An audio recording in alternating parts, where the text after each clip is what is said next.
गांव के बाहरी छोर पर एक पुरानी कच्ची सड़क थी, जिसके किनारे गेहूं के खेत लहराते थे। वहीं एक छोटी सी झोपड़ी में राधा अपनी माँ के साथ रहती थी। उसकी दुनिया बहुत छोटी थी। सुबह खेतों में जाना, माँ का हाथ बटाना और फिर शाम को आसमान में उगते चांद को देखना। पर उसकी इस छोटी सी दुनिया में एक नाम जुड़ चुका था, अमन। अमन गांव का एक सीधा साधा मेहनती युवक था। उसके पिता नहीं थे और उसकी माँ ने ही उसे पाल पोस कर बड़ा किया था।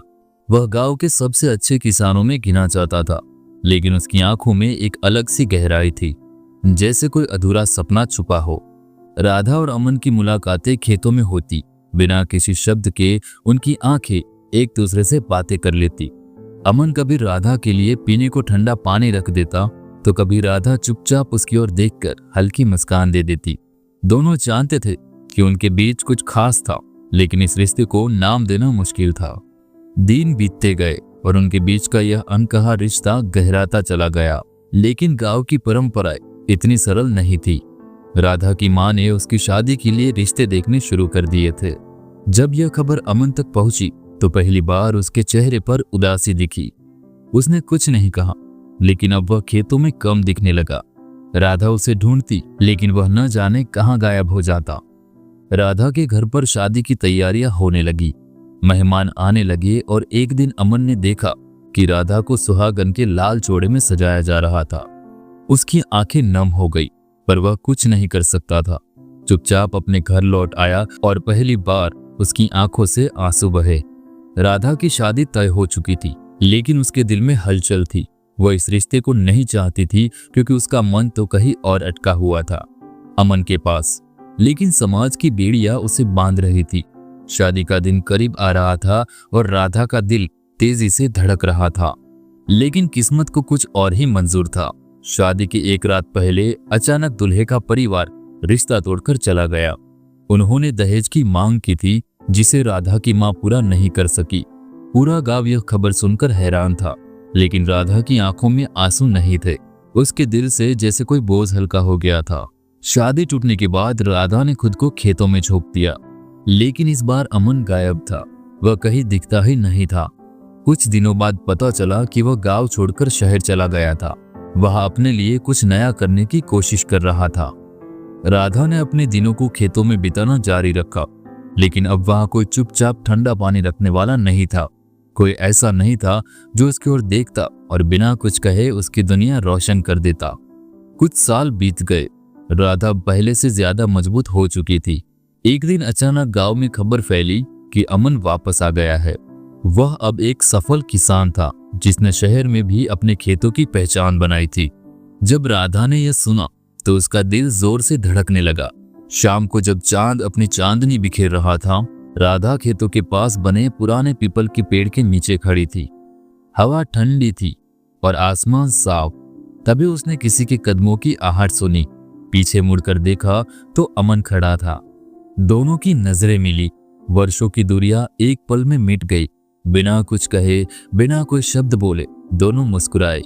अमन ने धीरे से अपना हाथ बढ़ाया और राधा ने बिना हिचकिचाहट उसे थाम लिया।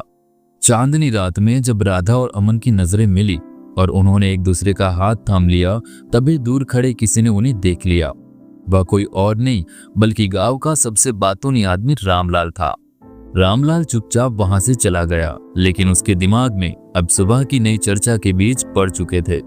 सुबह होते ही गांव में हलचल मच गई। चौपाल पर बैठे लोगों के बीच फुसफुसाहट शुरू हो गई। कुछ लोगों ने कहा कि राधा और अमन का रिश्ता पहले से ही था, बस यह बात अब खुलकर सामने आई है। कुछ ने इसे बदनामी का नाम दिया, तो कुछ ने इसे राधा की मां की परवरिश पर सवाल खड़ा कर दिया। राधा जब पानी भरने कुएं पर गई तो औरतों की निगाहें उसे घूरने लगी। किसी ने जोर से कहा, अब तो यह खुलेआम रातों में मिलने लगी है। दूसरी ने फुसफुसाकर कहा, इतनी भी शर्म नहीं बची। राधा ने सुना, लेकिन चुप रही। उसकी आंखों में अब वह मासूमियत नहीं थी जो कुछ साल पहले हुआ करती थी। अब उसमें एक अजीब सा ठहराव था। अमन को भी गांव के बड़े बूढ़ों ने बुलाया। पंचायत में उसके सामने सवाल रखे गए, क्या तूने सच में राधा का हाथ पकड़ा था? किसी ने पूछा। अमन ने बिना हिचकिचाहट सिर हिला दिया। उसके इस स्वीकार करने से वहां बैठे लोगों में हलचल मच गई। कुछ लोगों ने गुस्से में कहा कि अमन को गांव छोड़ देना चाहिए, तो कुछ ने यह तय करने की बात कही कि अब राधा की शादी किसी और से जल्द ही करवा दी जाए। राधा की माँ यह सुनकर रोने लगी। उसने राधा से पूछा, बोल बेटी, क्या सच में तेरा और अमन का कोई रिश्ता है? राधा ने कुछ नहीं कहा, बस माँ की आंखों में देखा। उसके चुप रहने से सब समझ गए। माँ ने सिर पकड़ लिया, लेकिन फिर धीरे धीरे उसके चेहरे पर एक शांत भाव आ गया।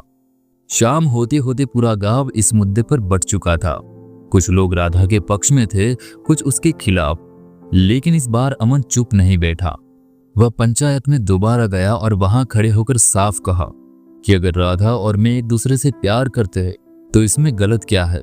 हमने कोई पाप नहीं किया, हमने बस एक दूसरे की आंखों में अपना जीवन देखा है। अगर यह गुनाह है तो मैं यह गुनाह बार बार करना चाहूंगा। अमन के सीधे जवाब से पंचायत में सन्नाटा छा गया। राधा की मां ने आगे बढ़कर कहा कि मुझे कोई ऐतराज नहीं है अगर मेरी बेटी खुश रह सकती है तो। गांव में खड़े लोग धीरे धीरे बिखरने लगे। कुछ अब भी इस रिश्ते के खिलाफ थे, लेकिन कुछ को महसूस हुआ कि सच में इसमें कुछ गलत नहीं था। अगली रात चांद फिर आसमान में था, लेकिन इस बार अमन और राधा अकेले नहीं थे। उनके साथ उनकी माँ और कुछ समझदार लोग भी थे। आज चांद के नीचे उनका प्यार सिर्फ चुपचाप नजरों से नहीं, बल्कि पूरे गांव के सामने एक मजबूत रिश्ते के रूप में उभर रहा था। दोस्तों, यह कहानी समाज की बंदिशों के बीच पनपे सच्चे प्यार की है। राधा और अमन बिना शब्दों के एक दूसरे को समझते हैं, लेकिन जब उनका रिश्ता समाज के सामने आता है तो उन पर सवाल उठाए जाते हैं। गांव के लोग इन्हें गलत ठहराते हैं, पर अमन अपने प्यार को स्वीकार करता है। राधा की माँ भी अपनी बेटी का साथ देती है। धीरे धीरे लोग समझते हैं कि उनका प्यार कोई अपराध नहीं, बल्कि एक सच्चा और पवित्र रिश्ता है। ये कहानी दिखाती है कि सच्चे प्यार के सामने समाज की बंदिशें टिक नहीं सकती। दोस्तों, सच्चे प्यार को समाज की बंदिशों से डरकर छुपाना नहीं चाहिए, बल्कि इसे स्वीकार करने का साहस रखना चाहिए। लोग हमेशा बातें बनाएंगे, लेकिन अगर हमारा विश्वास मजबूत है और हमारा रिश्ता सच्चा है तो समय के साथ समाज भी उसे स्वीकार कर लेता है। साथ ही यह कहानी बताती है कि माता पिता को अपने बच्चों की खुशियों को समझना चाहिए और उनके फैसलों का सम्मान करना चाहिए। सबसे महत्वपूर्ण बात यह है कि हमें अपने जीवन के फैसले खुद लेने चाहिए, बिना किसी डर या बिना किसी झिझक के। उम्मीद है ये कहानी आपको पसंद आई होगी। मिलते हैं एक नई कहानी के साथ, तब तक चैनल को सब्सक्राइब करके हमारे साथ जुड़े रहे।